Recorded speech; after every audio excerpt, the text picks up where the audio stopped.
Welcome to the Salmon Runs YouTube. Enjoy the video. In this video, I will explain how to use a Walmart Neti Pot. First, prioritize safety by always using distilled, sterile, or previously boiled and cooled water for your rinse. Never use unfiltered tap water. Gather your neti pot, a pre-measured saline packet, and a clean towel for aftercare. Make sure all parts of your neti pot are thoroughly clean before you begin the process. This preparation ensures a safe and effective experience. Next, prepare your saline solution carefully. Heat 1 cup of distilled, sterile, or previously boiled water to a comfortable, lukewarm temperature, typically around 98 degrees Fahrenheit. It should feel warm but not hot to the touch.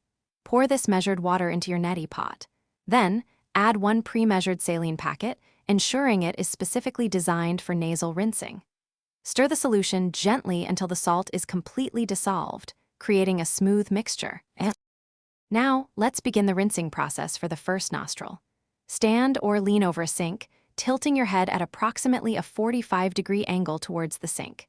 Gently insert the neti pot spout into your upper nostril, creating a snug, comfortable seal. Begin to pour the saline solution slowly into that nostril. Remember to breathe continuously through your open mouth as the solution flows naturally through your nasal passages and out the lower nostril. Once you have rinsed the first nostril, remove the neti pot. Repeat the exact same process for your other nostril, using the remaining saline solution. Tilt your head in the opposite direction and allow the solution to flow through naturally. After both sides are complete, gently blow your nose to clear any residual fluid or mucus from your nasal passages. Be sure to blow very gently, 1 nostril at a time, to avoid any potential pressure or discomfort in your ears. Thanks for watching. Consider subscribing if we helped you.